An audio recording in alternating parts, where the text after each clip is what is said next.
Good evening, good evening, good evening. Welcome to Fantasy Book Night at the Library of Congress.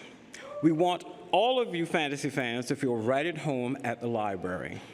I'm Jason Broughton, the director of the National Library Service for the Blind and Print Disabled, or as we librarians call it, NLS. NLS is a free Library of Congress program that provides Braille and talking books to people who cannot read or handle print materials. NLS has one central mission, that all may read. NLS patrons are huge fans of fantasy authors and titles, and we are excited to have many, many titles from all of the authors tonight in our accessible online collection. If you know anyone or someone who struggles with print but loves to read, please let them know about NLS. We'd love to get them reading all the great fantasy books in our collection. This night is special, and there is a lot to take in. There are two more writer events, one at 7 p.m. upstairs on the first floor, and the last event right here again in Coolidge Auditorium at 7:15. Also, make sure to wander the Great Hall to embark on your own quest, where you will uncover weird corners of this beautiful building. And for those of you who like to risk fate, stop by the second floor to receive a special one-card tarot reading. Don't forget to drop by the NLS tech display or test your imagination by creating your own unique D&D character in room 110. There are docents all around the library to help direct you. Now, I know that you're really here for the legendary writers Seanan McGuire and Travis Ballery, who are in conversation with the library's Sasha Dowdy. Seanan McGuire is the Hugo, Nebula, Alex, and Locus Award-winning author of Wayward Children, October Day, and Encrypted series. And her new encrypted book is Aftermarket Afterlife. Travis Ballery is an audiobook narrator and best-selling author known for his cozy fantasy novels, Legends and Lattes, and Bookshops and Bone Dust. Both Seanan and Travis will sign books upstairs in the mezzanine, where we also hope you grab food and drinks that are inspired by the theme of the books featured tonight. Finally, a little bit of housekeeping for everyone. Please turn your electronic devices on vibrate or turn them off that you have. Second, please note that there will be a brief Q&A at the end of the conversation. If you ask a question, be aware that your participation gives us permission for future use of the recording. Thank you for joining us tonight. And please give me a rousing, help me welcome Seanan, Travis, and Sasha.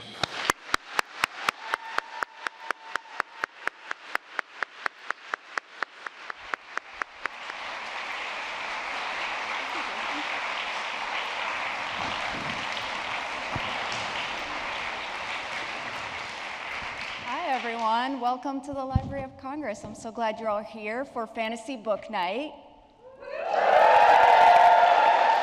Or as we call an excuse to get fantasy authors here to DC and ask them lots of invasive questions. Thanks for being here. So I'm Sasha, I work on the Literary Initiatives team. That means that we put together book programs here at the Library of Congress. So thanks for having me. And thanks for being here for our conversation. Thank you. We read bios for our authors, but I thought we'd mix it up and have you tell us about yourself and what you want these wonderful audience members to know, more than anything. More than anything. I guess does that mean I'm first? Yes. Yep. Hi, I'm Travis Ballery. I used to be best known for making video games. I spent decades doing it. Games like Torchlight and Fate. I thought I was going to be a game developer for my entire career. But that did not work out. I got tired of that, and eventually I retired to become an audiobook narrator, which is ostensibly my actual job. I was doing that yesterday. So I sort of stumbled into writing after a friend of mine convinced me to attempt National Novel Writing Month for the umpteenth time, and Legends and Lattes is the first book that I actually managed to complete. and I'm just delighted to be here. Part of the reason I'm here is actually because of Seanan McGuire, who I think of as kind of my fairy godmother, because she honestly gave me an enormous boost in visibility when I wrote this book, initially because of the cover art. You put a tiefling on your cover. So I'm eternally grateful. Thank you so much, Shauna. I had a really fun 24 hours seeing how far my followers could push Legends and Lattes up the Amazon bestseller chart. Turns out we could push it really freaking Really far. Poor Travis had never met me and is just going, what is happening? What is this woman doing? My friend Sari, who is another indie author, because at the time Travis was indie, was just trying to reassure him, like, no, she just does this. It's okay. She did this to me on Thanksgiving. You're lucky. I don't think poor is the right word to use, maybe just incredibly fortunate. Slightly distressed at the time. You were so confused. I was a still charming have those distress. DMs. Hi, I'm Seanan McGuire. I used to be best known for doing reptile rescue and having the survival instinct of a 2-day-old kitten. But that is only sustainable for so long before you develop a sensitivity to rattlesnake antivenom and are kicked out of the UC Berkeley herpetology program. At which point I started writing fantasy novels, and that has done better for me in the sense that it has come with slightly fewer near-death experiences. Only slightly, though. And now I write books full-time, which is lovely for me. I did not spend yesterday recording an audiobook. I spent yesterday on an airplane. It was not fun. Yeah, I did not enjoy it. But now I am here, and this is much better. so much better. We had food. Yeah, you had food. That would get me to travel anywhere. But thank you for being here. And it is very strange to have you speak, because I listen to your books as audiobooks, and it's like, he's right here, you guys. The narrator's live. And I'm just so happy that both of you wrote these amazing stories and supported each other and are now here to talk about the things that you do in your books. So our featured titles are Bookshops and Bone Dust, which is a same world novel as Legends and Lattes, and the encrypted series number 13, Aftermarket Afterlife. There were more than 9. 9 was the Wayward Children latest. And we're, as moderators, not allowed to have favorites. But sometimes we do. So I have some questions for you. Can you talk about why you write stories that we are calling unseen for this panel? So to explain that a little bit. Usually you read a fantasy novel and there's battles, and then they won the battle and it's great. You don't read about, and then the orc retired and opened a coffee shop. And you read about a kid falling into some kind of portal, and then they're spat back out, and everyone was happily ever after. You write about kids that are spat back out, and then now what do? Their life is completely upside down. Maybe they were in a nonsense world, and maybe they were in a logical, even scarier world. So what makes you write about the things that are not typical fantasy story? I figured there are enough straight white dudes writing the typical fantasy story.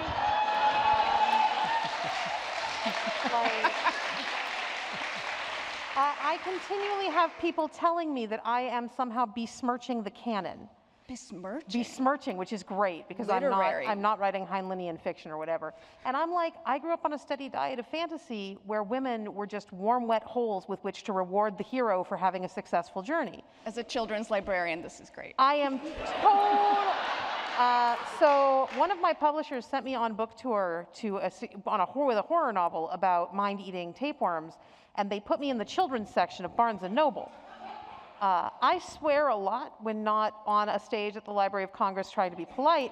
And so I just started naming Pokemon every time I wanted to say a cuss word. And it turns out this attracts a lot of children. So now I have like 80 children wanting to hear about this book called Parasite. Mommy, what's a tapeworm? So yeah, no. But I write those books because those are the books that are available for me to write. And I got kind of tired of being left out of the canon. For me, I think there's probably 2 reasons. One of them was situational, and one of them was just kind of like a personal realization. As a narrator, you often get very typecast in the kinds of things that you narrate. People want you to narrate more of whatever was already successful. So I narrate an extraordinary amount of high action adventure fantasy, which usually stars a white straight guy around the age of 24 with the personality of a bagel who is followed around by a cheerleader, a snarky sidekick, and various other people who mirror his supposed awesomeness, even though he has none of those qualities that are demonstrable. Anyway, that can often be really, really fun to narrate, but it's also a really, really, it becomes a very boring diet. And in the middle of COVID, the last thing I wanted was super high stakes stuff. I didn't want any red weddings, and none of my favorite characters needed to be beheaded. I was watching The Great British Bake Off and Fixer Upper, and that is the level of drama that I was gravitating to.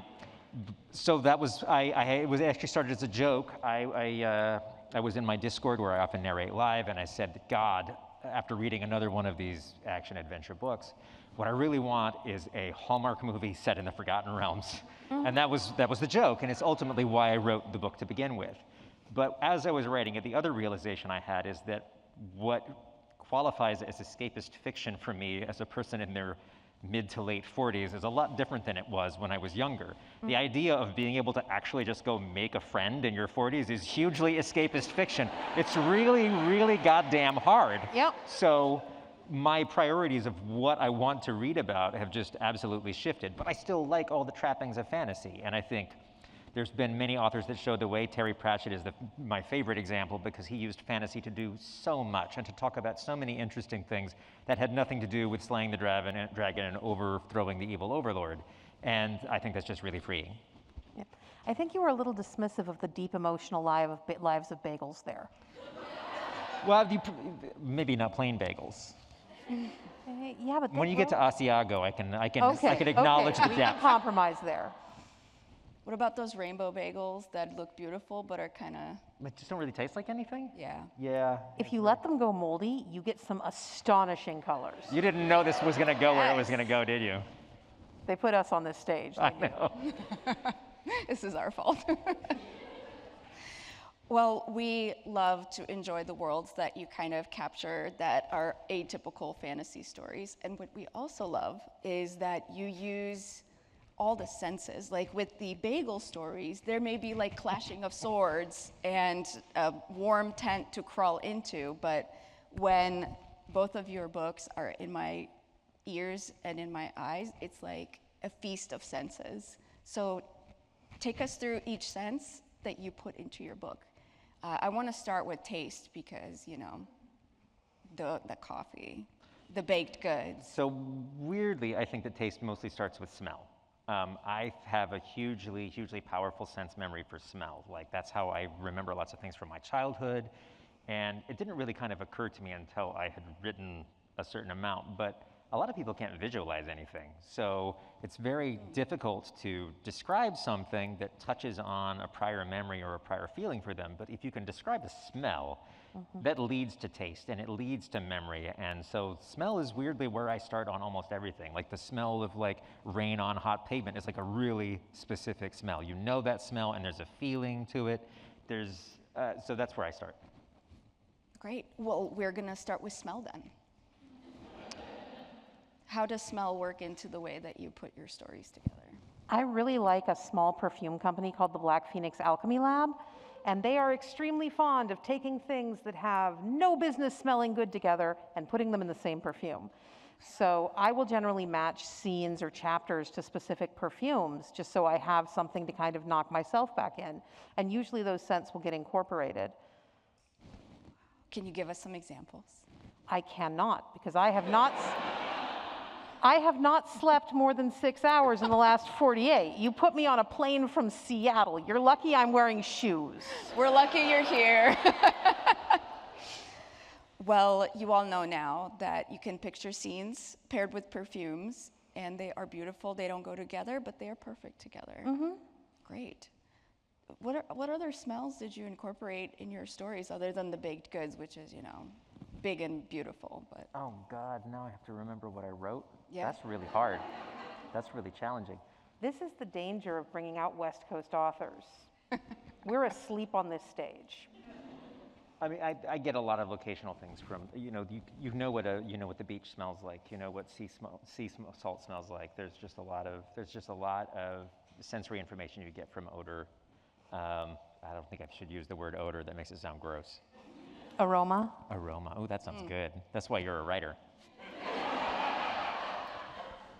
Many, many things, but in your belt, aromas, and what was the There are word? other senses? There are Apart other from senses. smell? I don't know.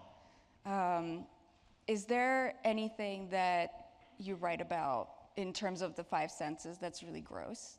And you're like, yeah, let's make it real gross as you're typing. This is an author typing simulation. I really like bugs. I like bugs so much. They are so good. I don't think are. they're gross, but everyone else thinks they're gross. And I'm like, I'm going to write about what it's like to eat a bowl of mealworms. And then people start screaming. But every sense does get involved. There is a specific smell to mealworms. They taste like something. I will not tell you what they taste like, but you can find out for yourself. It's easy. There are sounds because you have to crunch your way Yes. through the chitin. Like everything gets involved. So I do enjoy writing about bugs. I saw that episode of Star Trek The Next Generation and it traumatized me as a child. I got extra credit in college for eating a bowl of mealworms. This sounds like X Factor. No. UC Berkeley, it's a great Oh. campus.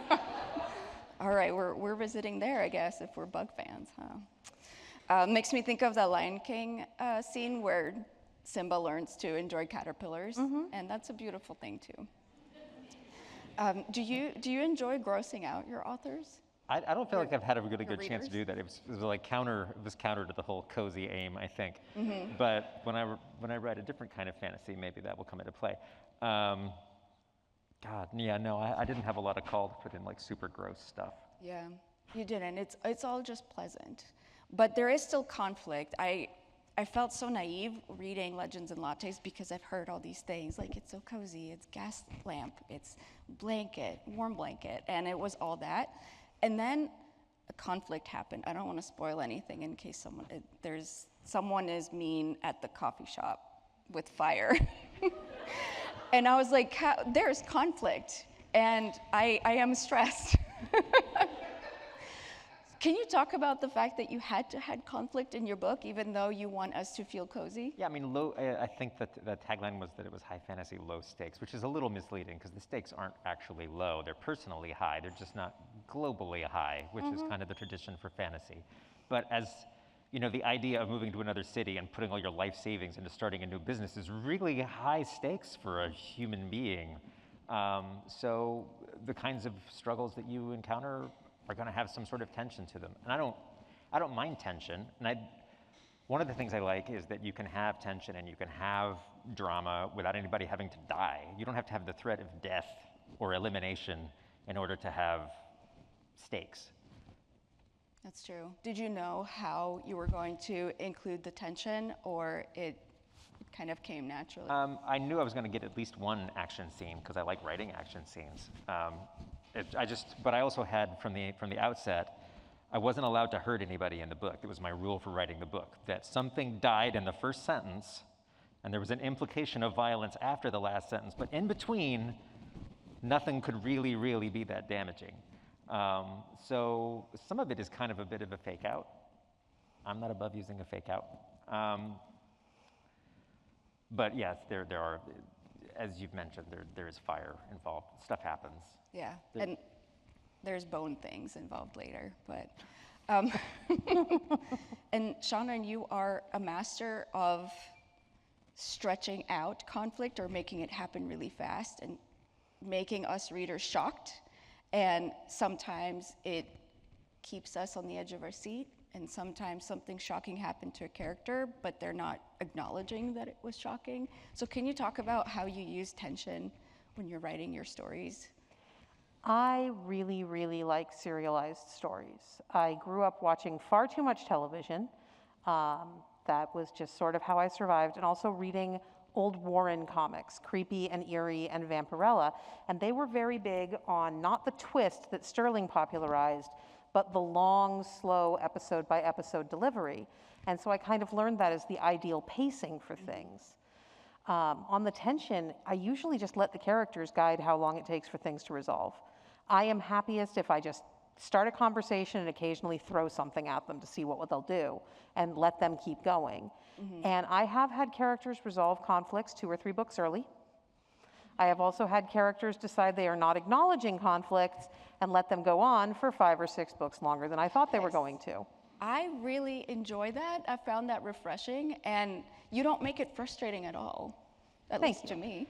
It doesn't frustrate me either. It frustrates my mother. What does your mother say? Well, my mother calls me some very unfortunate names and yells at me for not writing the sequel to the Mermaid book yet. Will you ever? If I have the opportunity. That's amazing. We all have fans and detractors, right, no matter what we do. Do you have any other supporters of the kinds of stories that you write and the way you write them? Of course, you have your fans, but in your life? Well, in my life, most of the people who love me learn to put up with the fact that they will never be as important to me as the people who live in my head. That's a big one. Like, I adore Travis, but if I forget he exists, he doesn't go poof. I focus on the people who depend on me for their continuity of existence. So, in order to put up with me as a person, you sort of have to invest in them a little bit too. Yeah. So that's most of the people who care about me. That makes sense. And those who don't care just don't matter. They can go poof. Well, yeah, those who don't care, they do matter. They are important people. I'm not saying you have to love me to have the right to exist. But if you want to come into my house and pet my cats, you do have to love me. It's a good rule. And my cats are worth it. Yeah? Tell us about your cats. That is a dangerous question. We do not have 3 days. Tell us about your cats in a minute. I currently have 3 Maine Coons, Elsinore, Thomas, and Kelpie, 1 ragdoll, Verity, and the world's stupidest orange tabby. Her name is Meg. She is basically the dumbest mammal you will ever meet. Oh, no. We tell people she is extremely affectionate bread mold. She has already forgotten I exist. But they are very good cats, and they are absolutely worth putting up with me to have the opportunity to interact with. I love that. We love the cats. Let's give the cats some love. I give them a little love from the distance because I'm very allergic, but I enjoy your love for them and the put-upping that they do. Yes. Are you a cat person? I like cats just fine. Okay. I was a full-on cat person for about half of my life, and then I made a gradual, unknown to me switch to dog. I don't know when that happened. I still like cats. They're great. But I also appreciate the total lack of spitefulness of my dog. Sounds like an unconscious uncoupling from cats. And do you have dogs now? You also have a I do. I have a dog. She's about 25 pounds. She's a sawed-off rat terrier mixed with a dachshund, maybe. She's adorable. Mostly she sits on the couch. So she has a lot of cat-like qualities. And is just smaller than 2 of my cats. Yeah, but she's always happy to see me. That's so beautiful. Do your animals inspire you at all? Do they become speaking characters in your heads and appear in the stories? I don't know if I've ever translated an actual animal or person into something that I have written, like literally taken one and moved it over. I don't think I have. There is an absolutely fabulous Canadian fantasy author named Tanya Huff who wrote a series called The Keeper Chronicles.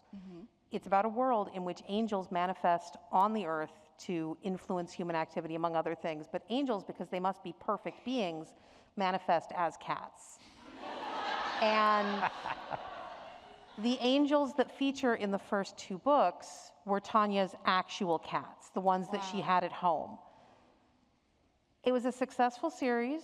It wasn't a barn burner, but it was doing quite well. And then she said, I'm done after book 3 and refused to continue or finish because the cats had both died. And she could not bear the thought of going back to a world where they were still alive. And that all happened before I started publishing. And so I have never written one of my actual cats into a book because I love my books. They are how I survive when the world is too much, as I can just go into a place that is mine and everyone leaves me alone. It becomes yours once it's published, but while it's happening, it's mine. And I can't stand the thought that I might try to go to someplace safe and just start crying and never be able to stop. That makes sense. That's actually really good advice. Unexpected. Great advice. Thank you. So speaking of worlds, you go to so many worlds, Shannon, with October Day and Wayward Children and Encrypted. And Travis, you've stayed in one world so far. Can you talk about these worlds that you create?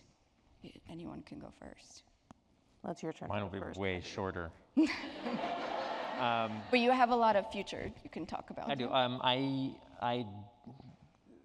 This is definitely not the kind of fiction that I intended to, or thought I would ever write, but I've really enjoyed it. And so I'm currently working on the third book, which will be set in the same world, but I have other books that I want to write beyond that that are completely different. I have a weird Americana fantasy I want to write that's set in like coal country and a bizarre sci-fi, and a story about a really, really elderly woman who turns into a vampire. But Love. for the time being, I've kind of stayed in the world of Legends and Lattes, which is sort of necessarily recognizable and comfortable, because it's cozy. It tries to bring itself to you as much as possible, instead of being more kind of travelogue fantasy. So I end up tucking a lot of the things that I feel are unique to me kind of in around the corners, and I get to bring them forward a little bit more as I go on, which is nice. Unfortunately, I have a rule: I don't get to talk about anything in the world building unless the characters care about it, which is sometimes very frustrating Okay. because they just turn out to not give a shit. And No. I had this whole magic system, and the second book I was going to write was actually I was going to get to talk about it because it was plot relevant and the characters cared. And now I don't, and I'm a little thwarted. Wow. That must hurt. A little bit.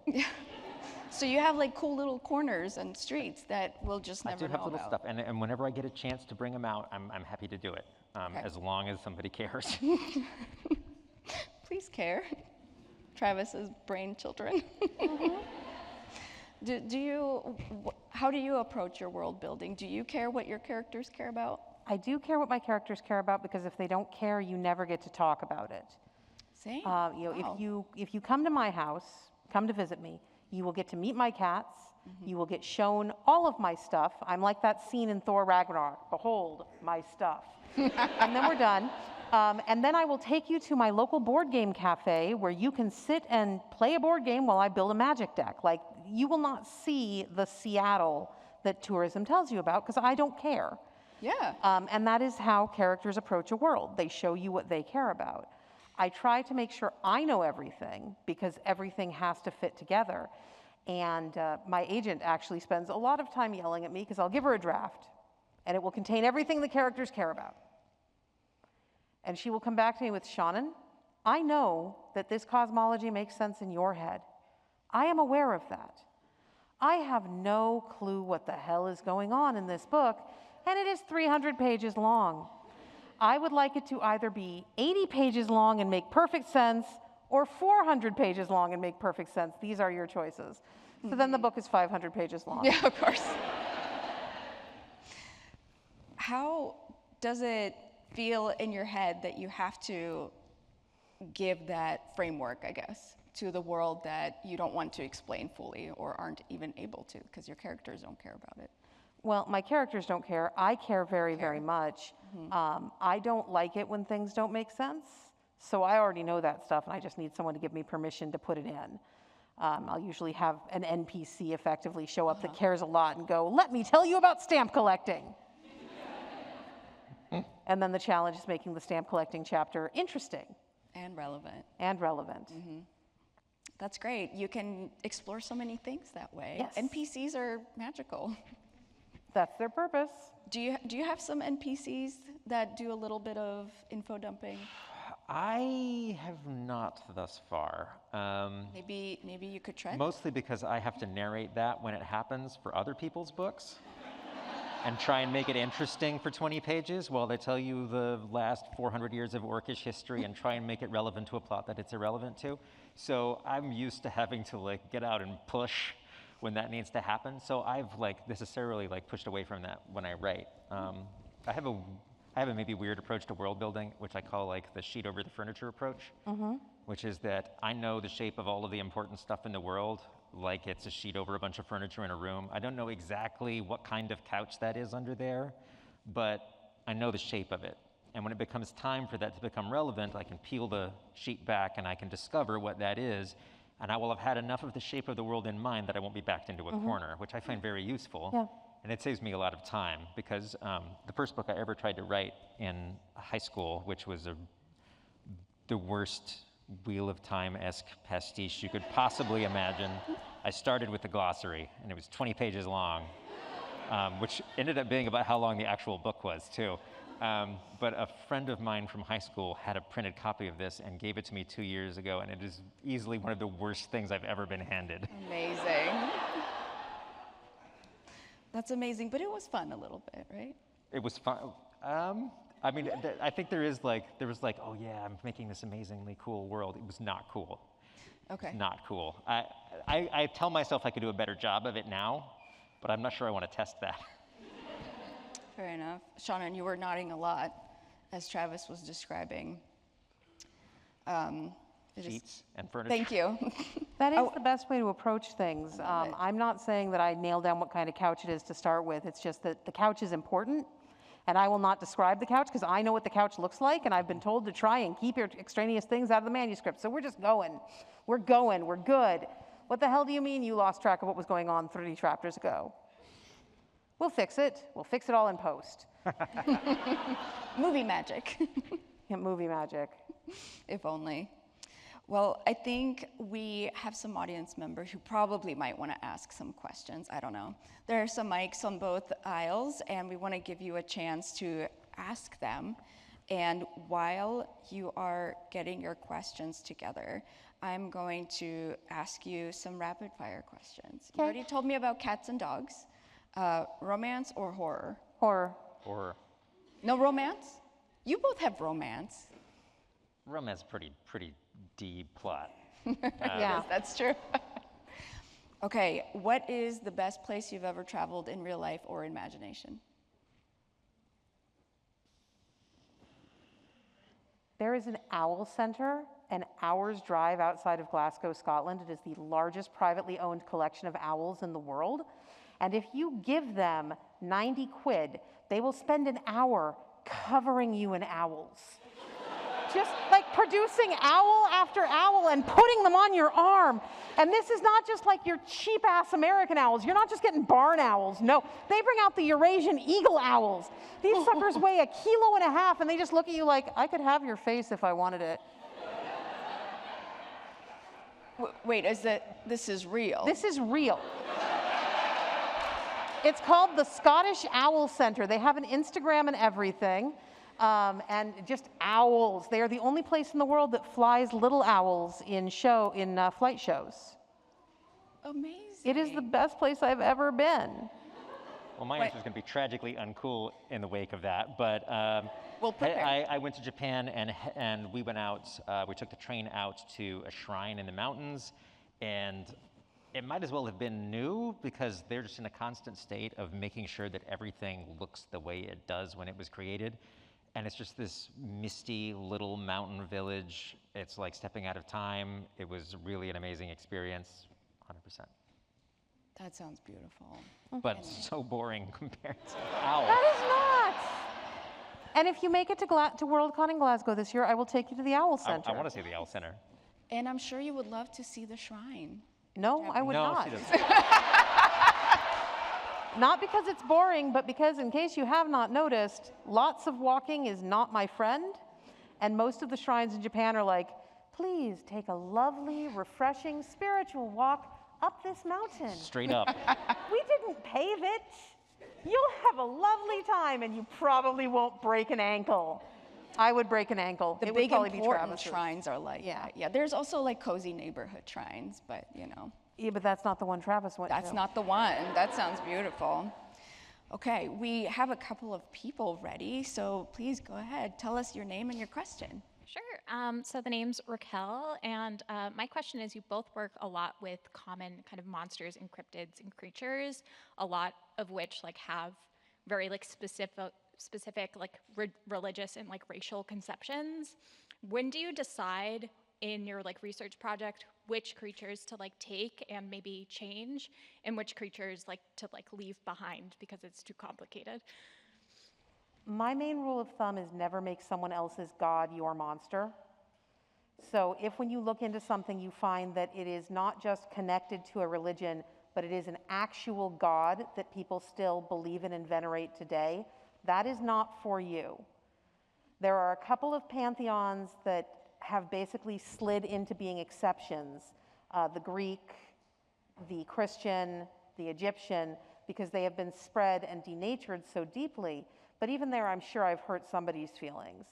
So the main rule is just try and make sure that you are not causing active pain to a group of people that are alive today, and you're not taking something that they've explicitly said, this is not for you. For me, I don't know if I'm taking things to the same level.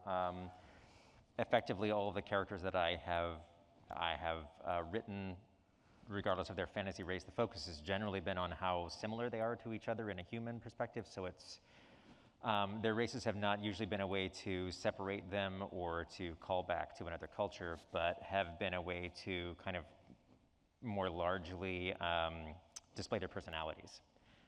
So they're kind of coming at it from a slightly different direction. Thank you, I appreciate it. I know it's a little complicated, so. I have a folklore degree. This question is for Travis. You touched on this a little bit in just your discourse so far, but I'm curious to know how you think being an audiobook narrator has informed your writing in any specific ways. That when I found that out about you, I was just very interested and found myself kind of trying to pick that out as I was reading the books, because I've read them and haven't listened to them. But yeah, I'm curious if that has felt like it changed the way you write. Huge. It's so there's two main things, and there's a really marked difference between the way I write before I was an audiobook narrator and the way I write afterward. The first one is just really practical. As a narrator, you are writing fiction of all different types and all different skill levels, good, bad, mediocre, and you don't read it when you read it out loud in the same way that you read to yourself. You can't skim the parts that you're bored by. You have to be engaged, and you need to try and actually invest emotion into the dialogue, regardless of whether somebody is asking you questions about whether you fed the dog. So this really clarifies for you what you like and what you don't like. It's not an objective measure, but it's a really powerful subjective measure that I think takes a lot of time to arrive at otherwise. It takes a lot of writing time to find out what you like and what you don't like. And so it's almost like a very compressed version of that. The other thing is that it exposes you to problems that you haven't had to solve, that somebody else solved or didn't solve. So you might get to some impasse in a book that you're writing. How am I going to deal with this? You may have already experienced in very subtle ways how some other author did the same thing. But really, it's really about crystallizing your opinion. And it also makes a lot of things apparent to you.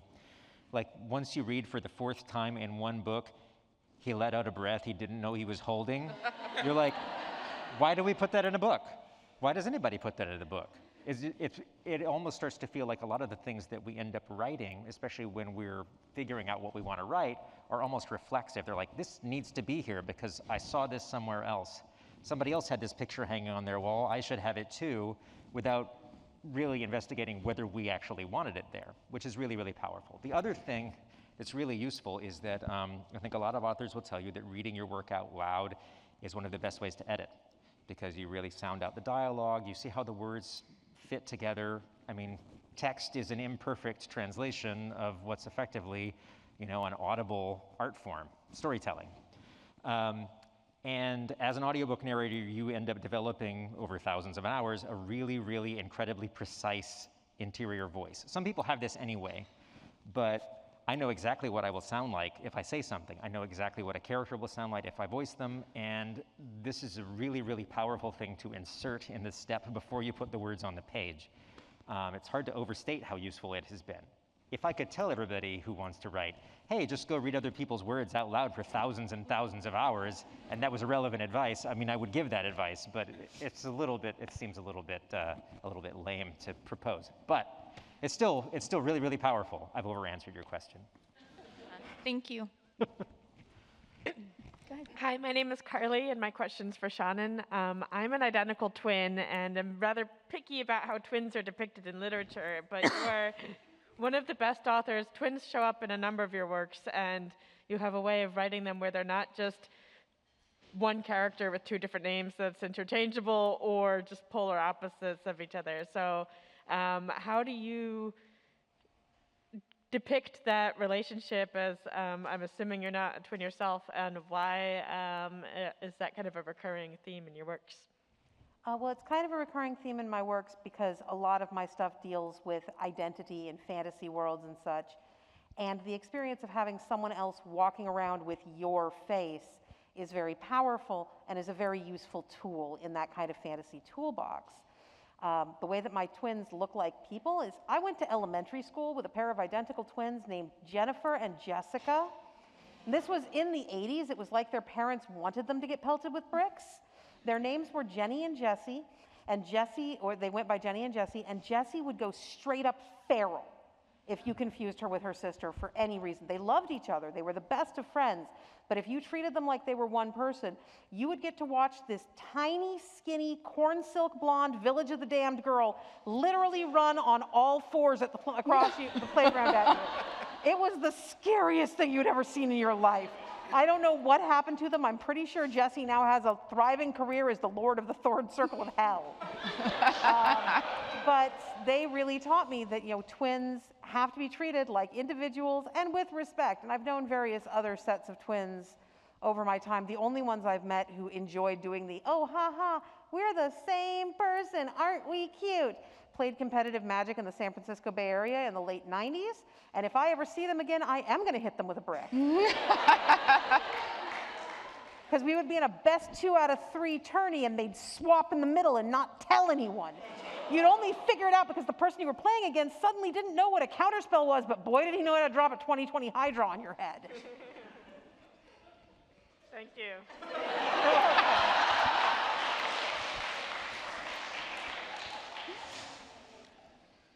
My name's Jim. This question is for Travis. Well, first I'd like to say I really loved your work on Cradle, but do you have a particular series that you enjoyed narrating the most? I love the Cradle series. It's fabulous, and Will White is a great author, and I love him to pieces. But if you're looking for another one that I really, really love, there is a series called The Ripple System, written by Kyle Kieran. It is it's basically gamelit. It's about a guy who decides he's going to log into this game and never log out again. And the reason it's great is because it has easily the funniest banter I have ever read in a book. I have never read an author who can sustain a joke and continue layering on new jokes book to book so that every book is funnier than the last. But there's a psychopathic axe that hates magic named Frank that knows everything that he's saddled with, who's basically Danny DeVito from It's Always Sunny in Philadelphia. And he's convinced his automated Holmes AI to join the game and pretend to be a person, and she's terrible at it. So she lies, she scratches her teeth because they itch, and she stands too close to everybody, and she's always doing a Naruto run because she doesn't know what to do with her arms.